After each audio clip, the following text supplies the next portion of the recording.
Hi, I'm Harry Rock, and welcome to another edition of the Westfield Council on Aging Presents. This is a special collaborative programming initiative between the Westfield Council on Aging and Executive Director Tina Gorman and WCPC Cable Channel 15 with producer Pete Coles. Today's guest is Jennifer Giffune, who is a registered dietitian and licensed nutritionist here in Westfield. Her office is located at 102 Elm Street, Suite 17, which is next to the Westfield Gas and Electric Building.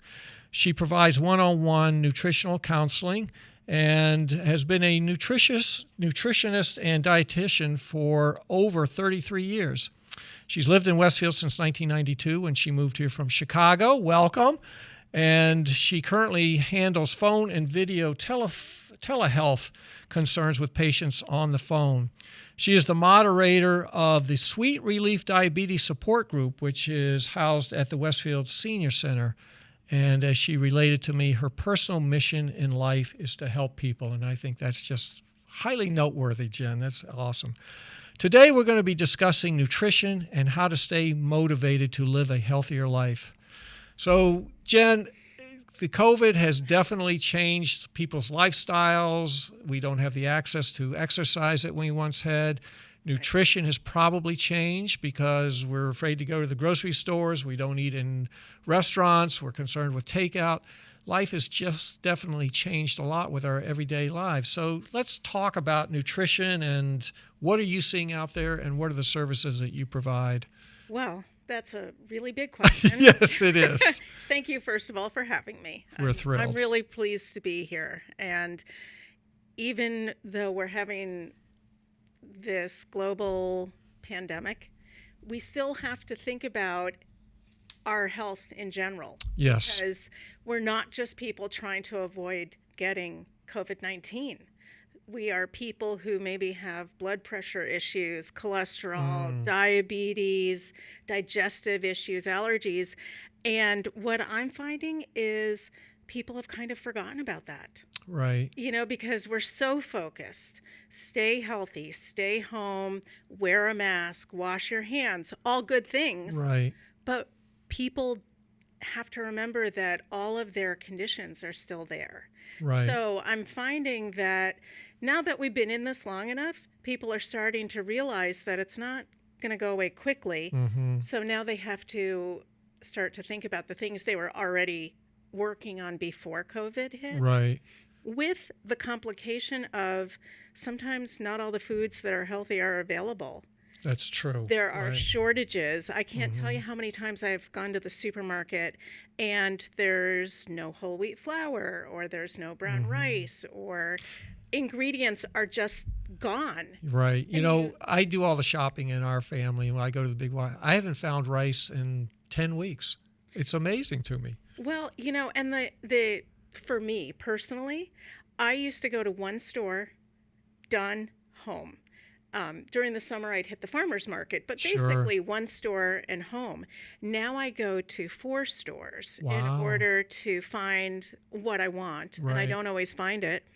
And I go online, and it's out of stock, out of stock, out of Right. stock. You have to wait 4 to 8 weeks to get it. So what I have found is that I'm talking to people about being flexible.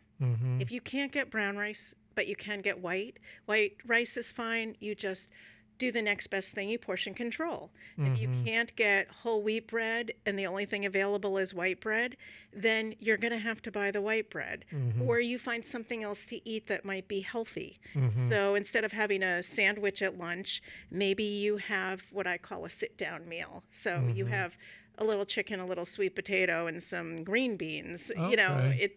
It's being adaptive or flexible. Right. Because we can't always do everything when there are shortages. Right. It just, Right. people, I have found, because I'm still working with my patients, is if they can't get what they were supposed to get, then they're saying, oh, I might as well just forget it for now. I've had a lot of people who threw in the towel, and now blood pressure's up, cholesterol numbers wow. are up, Wow. blood sugar's up. So now it's time to buckle down and get motivated to get back to taking care of their whole bodies, not just avoiding COVID. How quickly do those kinds of numbers, whether it's high blood pressure, high cholesterol. But when you start deviating from your regular diet and you start getting into other kinds of foods that you not normally would eat, Right. or you shouldn't be eating, how quickly is the direct correlation to those numbers? Do people see a rise in numbers almost immediately, or does it take a little bit before they get there? It's a complicated question. So the answer, the quick and easy answer is sometimes it's fast, sometimes it's not. But the real answer is you have to look at all the other factors. So if someone's on medication, they're not going to see a huge change when someone starts eating candy instead of fruit right away. But they'll see it over a few weeks or the couple of months we've been in this. If they start eating a lot of high sodium, salty foods and they're sodium sensitive, their blood pressure will probably go up. Plus, we're all under a great deal of stress. Right. So that's going to contribute. Plus, a big factor is all the gyms are closed. Yes. So exercise for a lot of people plummeted for a couple of months because the weather wasn't good enough to go outside. Right. My problem with that, because COVID or not, I hear a lot about exercise where this is the sentence I hear. I was doing great until. And it's until the snow came or the ice came or the humidity came or the rain came. It's like we live in New England, people. We have 6 good days. Right. And the rest of the time we need to adapt. You always have to have a plan B, a plan C. So right now I'm encouraging people to come up with their plan B and C and D. I mean, now you can take a walk. I walked down here today. Yes, you did. You can get on the rail trail. You can work out in your yard or walk your yard or your property. We can walk in the parks and keep socially distant from each other. But there's going to be bad weather again, whether there's COVID or not. So what's your plan B if you can't get back to a gym? And it can be anything. You can do the free programs that are on YouTube, but you'd want to make sure it's being run by someone who has the knowledge to teach you an exercise program. A lot of clubs have their own teachers doing programs. So if you already belong to the Y or a fitness club, you trust those people, you can do their activities. Right. But it could be as simple as marching in place and watching TV. It could be walking inside your house from your kitchen to your living room to your dining room. Right. I don't recommend walking stairs at home for exercise because personally I've fallen down a flight of stairs. And I have a good friend who just fell down a flight of stairs about 3 weeks ago. Broken arm, broken toe. Oh, wow. So I don't encourage stairs, but just about anything else. Right. But so to get back to your question, things can change quickly or they can change over time. The people who I'm seeing the biggest issues for are the people who weren't yet diagnosed with diabetes. They were in the pre-diabetes stage before COVID hit. And now they're not exercising, they're not eating correctly, and their blood sugars have passed into the diabetes range. Pre-hypertensive people, now with the stress level and the, sometimes you have to get canned green beans and not fresh, and you have to get canned this, that, and the other thing, processed foods. They're getting a lot of sodium exposure, and their blood pressures are going up. So whether some of this can be reversed, it depends on whether people stay motivated to work on it. Yeah, I think the word motivation is key, and I'm kind of an exercise. I've always been an exercise fanatic my entire adult life, and of course I used to be the director of the Y, so and since I've retired, the Y has always been my mode of exercise. Well, the Y closed, 10 weeks ago now, and so I really feel it. And so I've switched to walking every day. But there are days when I can't walk every day because everyday life gets in the way. So, like I go grocery shopping once a week, and to your point, I was just thinking about that. I tend to park away from the grocery store so I can walk across a good part of the parking lot. And then now they have the arrows in on all the lanes, all the aisles. I walk every aisle, whether I need anything there or not. And I know where everything is because my wife, Ann, has me well trained on where to find stuff.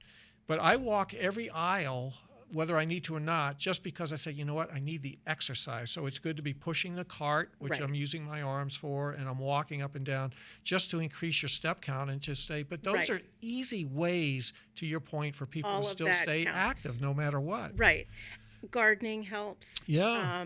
There's strength training in gardening. Sometimes if you're using a walking mower, it's a cardiovascular. Oh, sure. You know, parking further away, walking. I mean, I could have walked when it was colder, but I chose not to. But now when I go to my office, I'm walking or I bike down. Not every day, but I'm trying most Yeah, days. good for you. Because I can't go to my gym either. Right. So, You know, the word motivation, though, let's explore that a little bit, because I Right. think that's the key. You know, there are people like myself, and sounds like you know, we are self-motivated. We're Right. going to find a way to exercise no matter what. There's other people that I'm well acquainted with that no matter what the condition, they'll find an Right. excuse not to exercise. They need a personal coach. They need an advisor like yourself, someone that can help externally motivate them and keep them going. but the key is they have to feel it, because I can say all the most wonderful things about healthy eating or portion Right. control or food choice or exercise, but until someone chooses to put the effort Right. in and keep the effort in, then it's not going to happen. Right. But there are techniques to Yes. help you. Yes. And I think that that's the key. And if people, even if they don't gravitate towards this naturally, Right. what are some of the tips and the tricks that they can use to help keep themselves self-motivated? Right. So one of the key things that I suggest people do is create a motivational list, for themselves. Now, a motivational list isn't something you share with other people, so it can be very personal. And you can put very important health things on your list. For example, if heart disease runs in your family and everyone's had a heart attack once they hit a certain age, yours might be, I want to prevent a heart attack That's a good one. because Right. X, Y, and Z all had them. You can have important medical things, such as the doctors told me that right now I can manage without medication, but if I don't get things under control, I'm going to go on meds. Sometimes people are already on meds and they don't want to progress. So those are all serious items. There can also be emotional, motivational things on your list, such as I want to see someone graduate, or I want to complete my college program, or I want to celebrate my wedding anniversary at a certain significant time. And then there are other things on there that I've never found the right word. I don't want to say silly or petty, but those kind of describe these things on a motivational list. So it might be, I want to look better than so-and-so at the family reunion. Oh, yeah, Or sure. I have been asked to be in a wedding and they're going to make me wear a strapless dress and I want to look good. Or I have to wear a bathing suit or shorts. I want to wear the skinny clothes in the back of my closet. So whatever those are, those all go on the motivational list. But that's not where it ends, because that's just the beginning. You really need to look at your motivational list first thing in the morning to kick off your day, at the end of the day, so you go to sleep thinking about why you want to stay motivated. Put a copy in your phone or in your wallet, so that when you're in tempting situations and you can't think clearly, you can pull it out and go, okay, that's why I'm not going to get a second, serving at this big party, or eat my Right. third cheesecake slice, or whatever Right. it is. And then you have to also, I think, keep in mind that these are fluid. So just because it goes on the list doesn't mean it has to stay on the list. So for example, if your blood sugar comes down and the doctor pulls you off your medication and says, you're so under control that let's try this for a while and see how you do, you can cross something off of the list. And as things arise, you can add them to the list. Mm-hmm. And what goes on the list is anything that's important to you. I have people who will take their list and post it up on a kitchen cabinet or on the refrigerator. I have someone who did a lot of drive-through, and they have it on their visor. Oh, And cool. I have someone who wraps it around tempting foods in her closet and pantry and freezer because she doesn't live alone. And she does need to buy food for the rest of the family, but she doesn't want to be tempted. So everyone has to deal with her list, take the rubber band off, take out their food, put it back on. Oh, I see. So unlike a New Year's resolution, which most of us make and forget by 3 days later, and 4 months go by and people are trying to, remember, what was it I was going to be doing? The motivational list is a daily activity.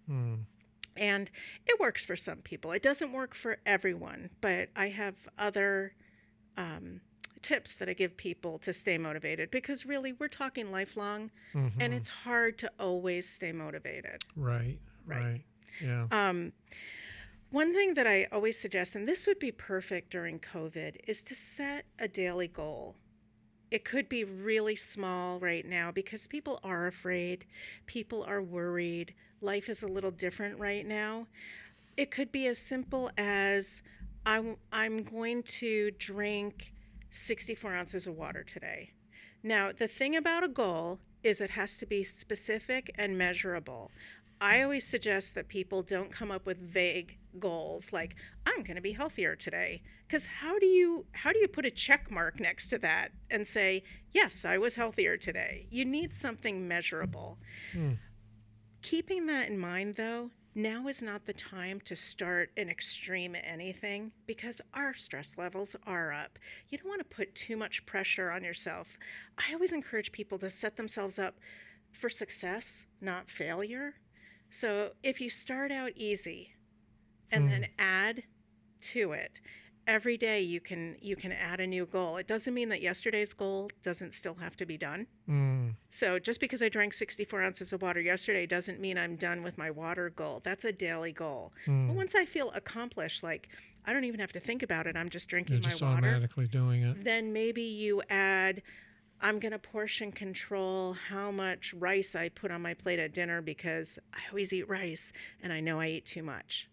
And someone like me, as a dietitian, will sit down with someone and calculate how much a serving size is of things for an individual, because I know there's serving sizes on labels, but that's for a very broad population. It may not be appropriate for you, the individual. So that might be a new goal. And then when you're comfortable with that, you add another one. But setting small, measurable, objective goals that you can just go, check, I am doing that now, and check, I'm doing that now. Maybe you set one that's too big, and so you have to break it down. So it may be that, not salting the food at dinner and cutting down the salt and cooking and not, changing from canned foods all at once was too much. So maybe you break it down into, from now on, I'm not going to buy canned veggies, I'm going to buy frozen ones because the sodium plummets when you do that. And that's your first step towards lowering your sodium, towards helping your heart health. So it's okay to take things in small steps. Is it better, actually, to smaller steps? At least you have a sense of accomplishment because you can check things off versus something big where you say, Yes. oh my God, that looks so daunting. I don't think I'll ever succeed, so why bother? Right. The quick and easy answer is yes. You can have bigger goals in mind, but it's really hard to make behavior change because it has to become part of how you do things. I always talk to people about being a 2 or a 3-year-old. So back when Harry was 2 or 3, you had to learn to brush your teeth. I did. And if you were anything like me, it would be, Harry, go brush your teeth. And you'd come back a few minutes later, I brushed my teeth. And your mom or dad would go, come here, let me smell your breath. And there'd be no mint. They'd be smelling burger. They knew better. go back, go brush your teeth. So you'd go stick the toothbrush in your mouth. It took probably months to get you to actually brush your teeth enough so that you weren't going to lose them all right away. Right. And it probably took years to get to the point where you wanted to brush your teeth, not them wanting you to do it. That's true. So change is hard. New things are difficult, and it's okay to work on goals one at a time, keeping in mind the bigger goals in the back of your head. You know, I love that idea of making goals specific and measurable. That's It has to be. Yeah, that's very results driven. Right. And it's something that you can physically say, yep, that's a goal. That's something I've got to achieve. Right. And you've either done it or you haven't. Right. I like that a lot. I'm curious, you mentioned about salt content in canned foods. In general, are all canned foods high sodium? Do they have a high sodium content or? Most canned foods are higher in sodium than the fresh version or the frozen version, but now you can get lower sodium or no salt added canned products. Okay. The thing about salt is a flavor enhancer. That's why we love it. It's also a preservative, and that's why it's in canned and processed foods. Okay. Your tongue is very sensitized to sodium, which is part of salt. And it takes 3 months for the tongue to adjust. So when people start to lower their sodium, I tell them you just have to make it 3 months. Once you get past the 3-month mark, all of a sudden food is going to taste more flavorful, more full of the taste of the actual food that you're eating versus the salty taste. But it takes time. The thing with nutrition, there's no quick fix. Can you use other, like I don't use salt at all. I swore off salt about 30, 40 years ago at least. I haven't used it, I can't remember the last time. But what I have always used is pepper as an alternative. You know, I needed something. Right. So I went to pepper instead of salt because I wanted to keep my blood pressure down. Right. And that has actually worked for me.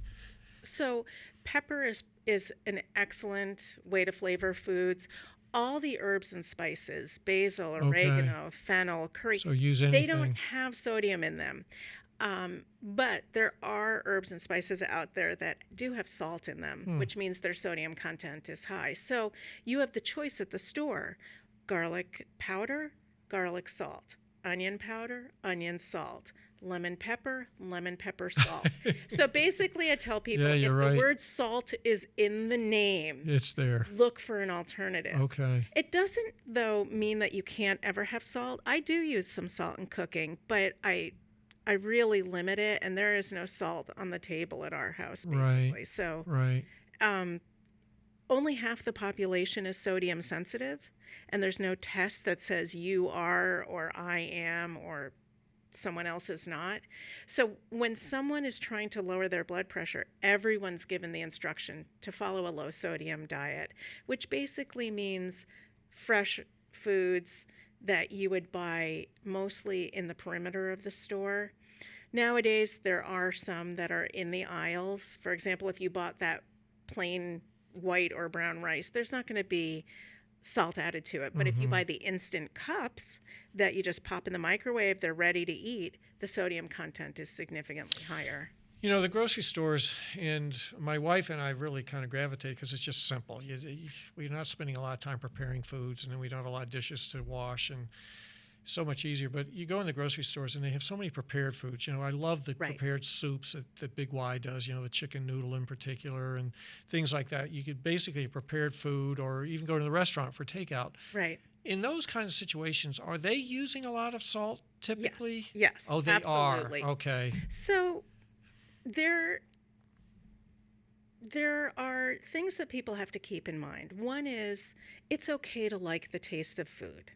I think we live in a society where if the food tastes good, it's bad for you, and you should feel guilty eating it. Right. And I don't think that that's the right way to look at things. Food tastes good. Some of Right. it really tastes Right. great. You just have to, most of the time, make your best choices. Mm-hmm. One of my basic philosophies is if 85 to 95% of the time you make healthy choices, it's okay to use a little of the wiggle room. I don't call that cheating, because cheating means you're on a diet, and that means you start here and stop there. If you're living a healthy lifestyle, most of the time you're making good choices, Mm. which allows the freedom to maybe pick up that pre-made soup one day or get takeout.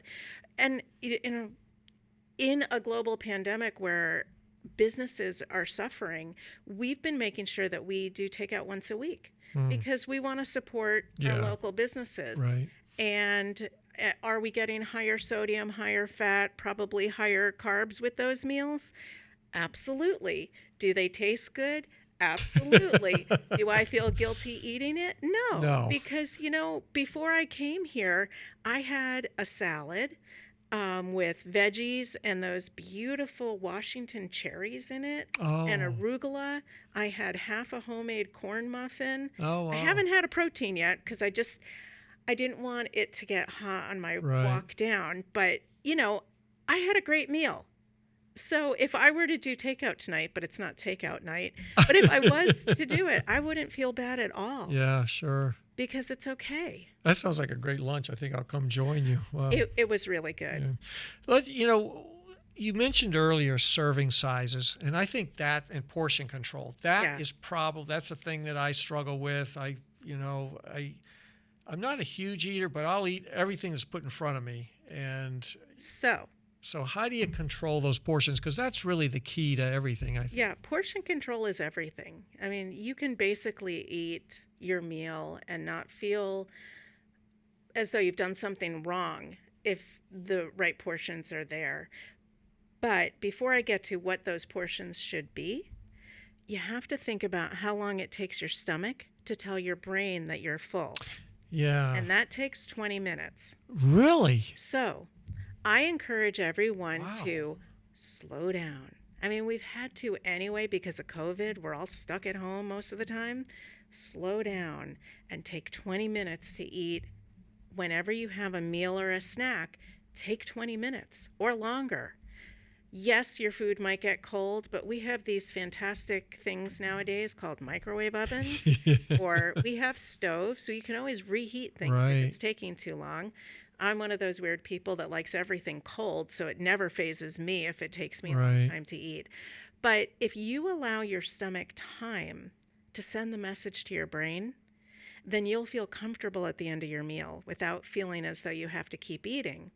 If you sit down to that lovely plate of food and you eat it in 3 minutes, you'll have at least 17 minutes of, I'm hungry, feed me, I'm hungry, feed me, feed me, feed me, feed me. And what do? We get seconds. We get seconds, right? Right. So everyone needs to slow down, and it's really, really hard to do. Yeah. So what I suggest to people so that they can work on slowing down, this might be one of their goals since we're trying to find ways to be successful during this outbreak, is for the next few meals, just time how long it takes you to eat. So let's say on average, it takes you 5 minutes to eat a meal. So the next few days, work on getting to 7 minutes. And then when you get there for a while, then work on going to 10 minutes and then 12 minutes and just keep extending it until you can hit that 20-minute mark. If there's a meal that you end up wolfing down because you got no time and you have to rush, is it the worst thing ever? No. Might you overeat at that meal? Yep. But if 85 to 95% of the time you slow down, you're doing the best you can. So that helps when I then talk to people about their portions. So portions vary based on a lot of things. How active you are, what medications you're on, what conditions are you trying to manage, and what's your health history. These all play a role in how much and what type of food you should eat. But basically, biggest thing on your plate should always be what I call non-starchy vegetables. And that's basically every vegetable you can think of, from asparagus to zucchini and back again, other than peas, corn, potatoes, and winter squash. Really? Yes. So no No, it doesn't mean that you can't eat peas, corn. potatoes and winter squash. It doesn't mean you can't eat those. It just means they're not the biggest thing on your plate. Wow. The non-starchy vegetables, asparagus, broccoli, cauliflower, tomatoes, spinach, salad, zucchini, all of those, they are chock full of vitamins and minerals. They are a good source of fiber. They have naturally existing plant chemicals that boost your immune system and promote good health, and they're very low in calories.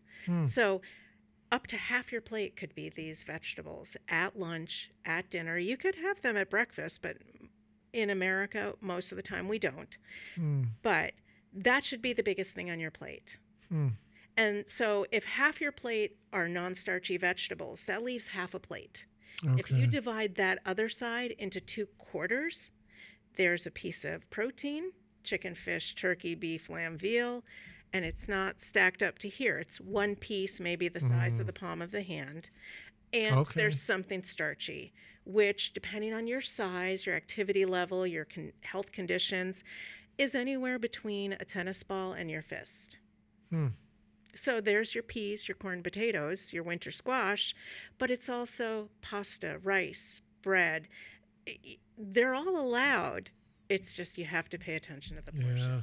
That's, it's fascinating. I never thought about peas, corn, potatoes. Potatoes I knew were starchy. Right. Peas and corn, I didn't honestly think about them as being starchy, especially peas. Now, I'm not talking all peas. I'm talking green peas. So Yep. sugar snaps, they would be a non-starchy vegetable. Okay. So, and things like dried peas and beans, so kidney beans and chickpeas, things like that, to me, they're starchy. Okay. So they're fine to have, just portion controlled. What is your thought on the before bed snack or the midnight snack, before you go to sleep? People always say, oh, I'm going to have a snack before I go to bed at 10 o'clock or something. I have a couple of thoughts on that. One is, if you really are hungry, you might need something. So you have to sit and spend a moment being mindful and say, well, did I eat enough today? Some people track what they eat and they'll know. Some people don't. So you have to kind of sit back and go, you know what? I don't think I had any fruit today. So yeah, if you want to eat something, go grab an orange. Go grab an apple. Or I didn't have any milk or yogurt today, so go grab a yogurt. Sometimes people are eating just to eat. So I always watch TV, I always eat a snack. If it's something you just have to do, and I do have people that if I don't eat my snack, I'm not going to be able to go to bed, then we have to find some things that aren't necessarily too detrimental to your health and portion control it. Because if you're going to eat it anyway, let's make it fit your lifestyle, but also fit how you're trying to live this healthier life. Right.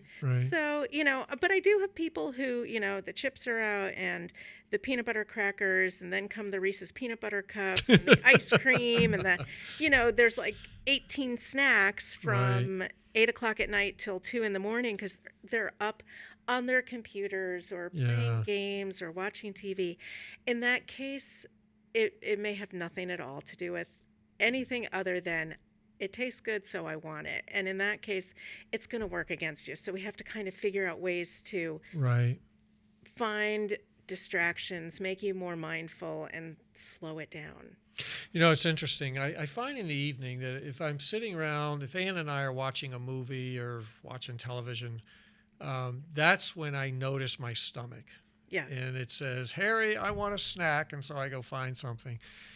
If I'm busy, like I play guitar, if I'm playing guitar or I'm just doing something else, I'm distracted. I don't think about my stomach. And I find that if I stay busy, instead of sitting, I don't think about it as much. And the other thing I think about, too, with the snack, I mean, I was always, I got to have a little something to eat before I go to bed.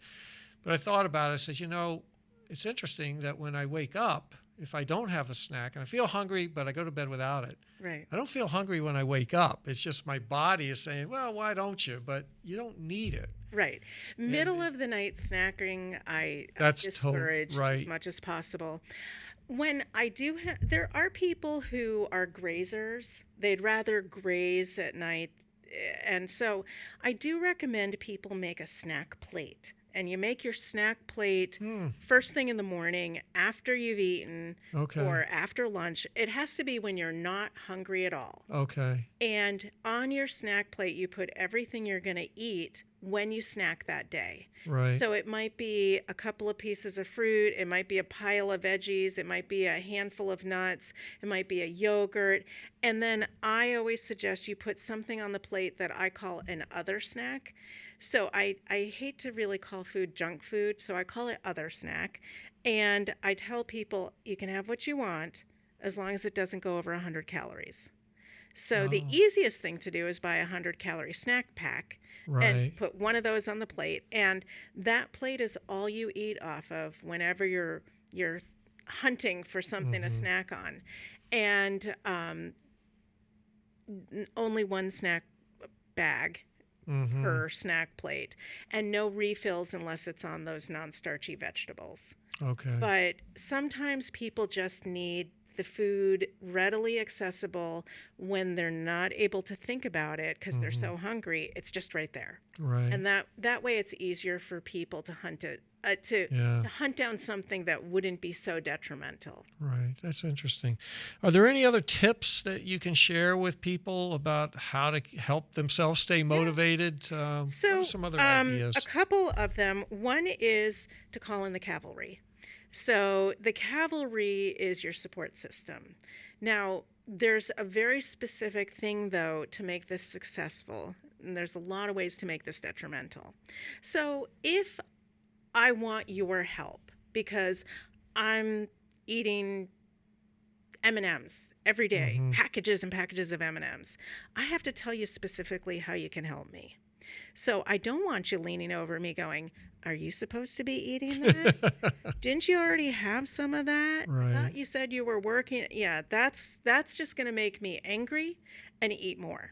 So if I want your help, I have to tell you exactly what I want. So it may be that I say, Harry, take this bag of M&Ms, and I figured out that X M&Ms is 100 calories.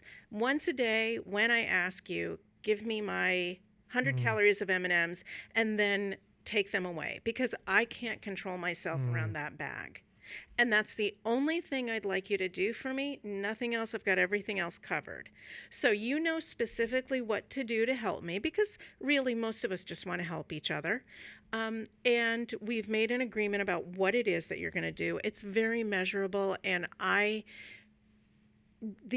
have to remember, though, when I come back to you and say, Harry, give me the rest of the darn bag, I'm not doing this, you get to say, Jen, come back tomorrow. But we have to agree ahead of time on this. Right. If you have a buddy who you're going to do weight loss with or anything, you have to agree that it's okay if one of us is doing better than the other, or you find someone who needs to make a different change. So if I need to stop biting my nails, but you need to go out for an exercise walk, I won't be offended if you go for a walk, or I won't be upset because I'm having trouble leaving my nails alone. But if we're both trying to lose weight and you lose 10 pounds and I gain 5, I'm going to have a hard time having you be in my cavalry. So you be very specific, find the right people, tell them exactly what you need to make it successful. The goal is always to find ways to be successful. Right, right. One of my favorite things is to create a reward system. So many years ago, my reward system was anytime I got on the treadmill and it was moving, so it wasn't that I could just stand on it. Anytime I got on the treadmill, I could put $1 in a jar. And that jar was only used for me and for non-necessity items. Okay. So I couldn't take it out and give it to the kids when they needed lunch money. I couldn't take it out and use it to repair the lawnmower. But if I wanted to go out and buy a bracelet, that's what that money was for. And I didn't take money out if I didn't get on the treadmill. So it was only a positive reward system. That's nice. It's the adult version of the sticker chart on the fridge for little kids. Right. One of my other favorite ones is to have a visual reminder. So I had a lovely patient once who lost a large amount of weight and bought a bracelet to wear only to events where there were going to be tempting foods, so that every time they reached for the food, they saw the bracelet, which reminded them to stop and think and decide whether or not they needed to have that food or step away and go dance or walk around and talk to someone. So a visual reminder could be something like that. It could be the smaller clothes that suddenly fit. It could be anything, a tattoo. It could be anything that you want, but something that you can see when you are being tempted by food. So visual reminders are very helpful. Okay. And the last thing is a mantra. A mantra is something you say in your head over and over to yourself. Nobody hears it. And if you say it enough, it becomes a stress relief technique for you. And it helps you slow down and think about whether or not you need to eat this food or that food, or you need to portion control or exercise. My mantra I share with everyone is, I am strong, I can get through this. Oh. It has to be a positive word or phrase. It can't be negative. And when it comes to stress relief techniques, again, it's a habit. You need to practice it all the time, at least 3 weeks before it becomes embedded as a stress relief technique. It's hard to remember to do those things. So I always suggest people use triggers to remind themselves to say their mantra. So when I first did this, I said anytime I saw my reflection, I would say my mantra in my head. So rear view mirror, side view mirror, windows. I saw myself all the time, so I would say it. Now I tell people to find things. I buy the little dots that you can get, say at Staples, and I have one on my computer screen. I have one on my rear view mirror. I have them in strategic places so that if I see the dot, it triggers me to say my stress relief technique. And the reason I do this is because it allows me to take a moment to stop, take a breath, evaluate the situation, be mindful of what's happening before I make the decision to do something. So there are a lot of tips and techniques to stay motivated, but what it comes back to, Harry, is the first thing I said. It has to come in from here. Yeah. If I don't feel it, if I don't find that it's an important thing to do, the best motivational techniques in the world are not going to help me. So you have to want it first. Yeah, that's a great point. Any other final thoughts that you have before we start to wrap up here? I guess I want people to remember that they're a whole person. So even though we're all trying to stay away from each other to prevent the spread of COVID, and it's been devastating out in the world, and a lot's going on, we have to take care of ourselves, head to toe, right, inside and out, right, emotional well-being, physical well-being, and no matter what's going on, everything comes with us. Right. So we have to remember that and take care of ourselves as best we can. Yeah, no, that's great advice. Do you have a website that people can get more information on? I do. It's very easy. It's jenthedietitian.com. Okay. Because my last name is very difficult to say. You can email me as well at jen@jenthedietitian.com. Oh, that's easy. And people can call me. And the name of your business is? Jennifer Giffune, RDN. Okay. And my phone number is 413-579-5450. Fantastic. Just a reminder, right now, I'm not seeing people in the office, but I do phone calls and I do video telehealth. So I'm aware that people need to pay attention to their whole bodies, and I'm here if they need me. Right. No, it's been a fascinating conversation. I know I've learned a lot here. Certainly thinking about peas, corn, potatoes, winter squash, all the things that I enjoy eating. Again, you can have them. But make my daily goals, be specific, make it measurable, definitely set up personal goals. Think about my serving sizes. Yep. Okay, that's going to be tough, but I got to think about that. And the biggest one, I think, was the 20 minutes that it takes for your stomach to talk to your brain. It says, hey, I'm full, stop eating. Yeah, that counts for snacks as well as meals, right? I didn't think about that, but whenever you're eating. Sure, that makes absolute sense. But I also like the fact that, as you say, that as long as you've got 80 to 90% of your health choices in line, it's okay to deviate a little bit because we still have to live and enjoy the nice things about life. It's using your wiggle room. That's what I call it. Right. Yeah. No, that's great. Well, this has really been fascinating.